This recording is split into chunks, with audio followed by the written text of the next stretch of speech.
All right, George Fano, please be upstanding. Absolute drum and bass royalty joins us. Please welcome to the main stage, Delta Heavy. You remember this massive hit that we thrashed. Good morning, fella. How are you? Very well, thanks. Thanks for having me. Yeah, no worries. You've been in the country for a bit. Where have you been playing? Well, I actually just got back. I was in LA last weekend. Nice. And Myanmar, Yangon in Myanmar. Wow. For the first time, the weekend before.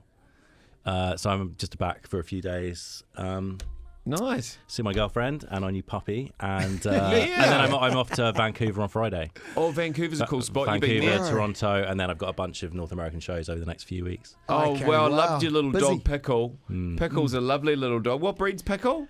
A miniature long-haired dachshund. Amazing. Didn't even know the breed It's existed. like a sausage dog, bro, I think. But cross Labrador, a mini lab. Yeah.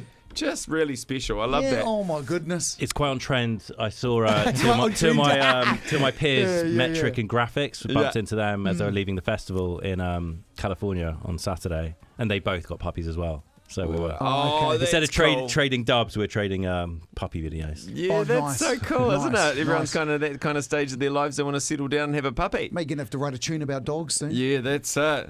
I don't know how he's going to do it. He's like, I don't know how no. he's He's going like, to do no. it. Hey, wait on The back DNB. drop. Dogs Keep it and separate. bass. Dogs and Bass. Dogs There he and is. DNB. Brought to you by Delta Heavy, Volume 1. You're like, hey, bro, you may just finished playing Mardi Gras or Hakuni and Queenstown. Yeah, How was that, bruv? they're always fun. Yeah.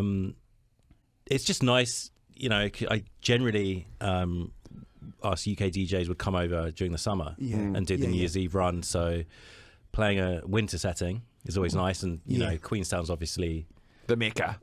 just an incredible place, is, and yeah. playing a festival surrounded by mountains. Yeah. with the Special, isn't it? Yeah, so it's quite a surreal setting, really fun.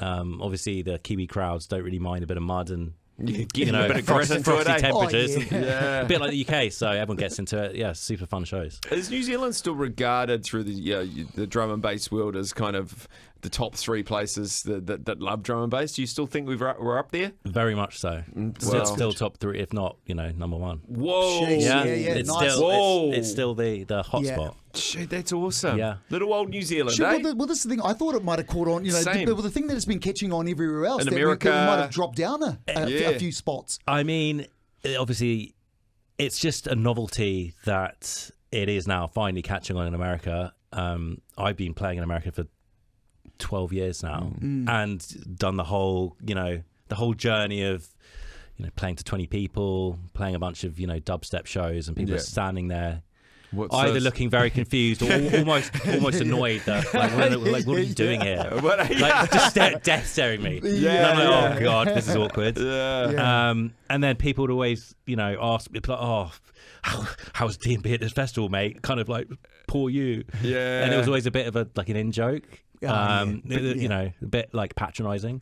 And Yeah. now Tide's turned. ironically, the tide has turned, and DNB is the kind of cool thing for people to be dropping at the big festivals. So it's nice. But you must be getting the chocolates from that now. You've done all your hard work in America. Surely you've got some tours coming up there, and you tour it often? Yeah, very busy. Good. I've got, I think, 17 North American shows and 17 date tour before from this weekend till December. So Jeez, that's punchy. Yeah. it's good. It's a lot of travel, but it's nice that things are finally kind of caught up in North America. And having as another territory to play as well. Yeah, it's good, and there's just a lot of fresh energy in America. The whole going to festivals, there's a lot of rave culture there, and it becomes people's, it's like their main hobby, young people. So it's just a lot. It's very passionate, and it's a good place to play. But New Zealand's still. We're still Bro, punching of the pile. are you touring by yourself through North America and stuff, or you got Some got a few mates. mates with you? No, it's just me. Simon is back in London, the other half of Delta Heavy. Yeah. I think we're actually just swapping over to do a couple of shows. But That's no, we're good. It's actually pretty common. meeting up back in the UK in November to do some writing. Nice. Yeah, it's generally just me on this run. Well, that's cool. A lot of duos do split up because our local actor Lee Matthews, one of them's boys, in the UK, yeah. one of them's here, and at least you'd get one or One at least. I mean, ultimately, it enables you to be in two places at once. Exactly right. Play a couple of gigs, eh? One's here, one's here. You know, Hey. everyone's feeling the cost of living pinch, Yeah, even yeah. us DJs. Yeah. 100%. That's right. Hey, let's talk about your new single, "Close My Eyes." Look, it's had a brilliant hisser on the Beatport top 100. Of course, number 2. You must be proud of that. So many streams, over 200,000 in there as well. You happy with that?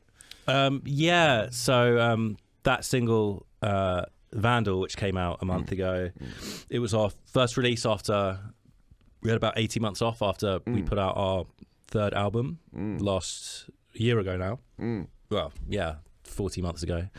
So we wanted to have a bit of a break, and obviously doing an album, a 15-track album project with a lot of vocal tunes, it's quite an intense process, and we wanted to just have a little bit of time off, reset, and I think this next run of releases are more club-based, more just dance floor, less traditional verse-chorus song structured tracks, which, I mean, I wouldn't say it's less work, but sometimes they just come together a little quicker, and they can tend to be a little bit more fun to write in the studio when you're just thinking, let's just make a banger, rather than trying to try multiple different singers and top lines over. Making more a slightly commercial record than something that's for the dance floor or the festival. Well, it's I guess it's just stripping it back to just the essentials, and kind of getting inspired by some of the things that we first were inspired by when we first started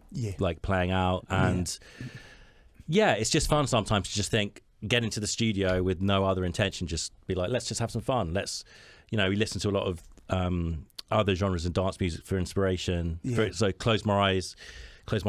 I think there was a track by Eli Brown, who ironically used to make drum and bass, friend of ours. True. And he had a track out last year which had this very simple saw wave melody and just a kind of a choppy gated vocal, and the whole track is just the interplay between those two elements. And getting inspired by house is not something that always can translate to drum and bass because of different tempos, but we like to challenge ourselves in the studio, and I think that was the inspiration by Close My Eyes. So it's kind of techno based, I guess. Bro, do you think you can get caught up kind of following trends in that's kind of where your music kind of heads towards? Sometimes you forget about like the what you want to make. It's very hard not to be influenced by what's popular. Obviously I think that's in all kind of creative fields. But I think ultimately I think one of the basic things you need to remind yourself as a producer is you need to be enjoying what you're making and not making it for any other reason That's this is what I want to hear, this is what I've heard in my head, this is what I'm not hearing when I'm going out to festivals. Make the music you want to hear, or that's just appearing in your head, and that's just keep it simple. That's good advice. Don't second guess yourself. Just make it. Just put the sounds smile on your I think especially in in this streaming era, the kind of the benchmarks are always changing. Now everyone is trying to keep their tracks under 3 minutes because of Spotify, the algorithm, DSP algorithms, and so there's already a lot of that kind of external noise. So you do need to kind of remind yourself, just make what you want to make, and don't worry about how it's going to be perceived and how it's going to be shared and experienced, integrated into whatever algorithms TikTok. are. Let's not open that can of worms. That's it. Hey, mate, thank you so much for coming in. Thanks for having me, fellas. Always a pleasure.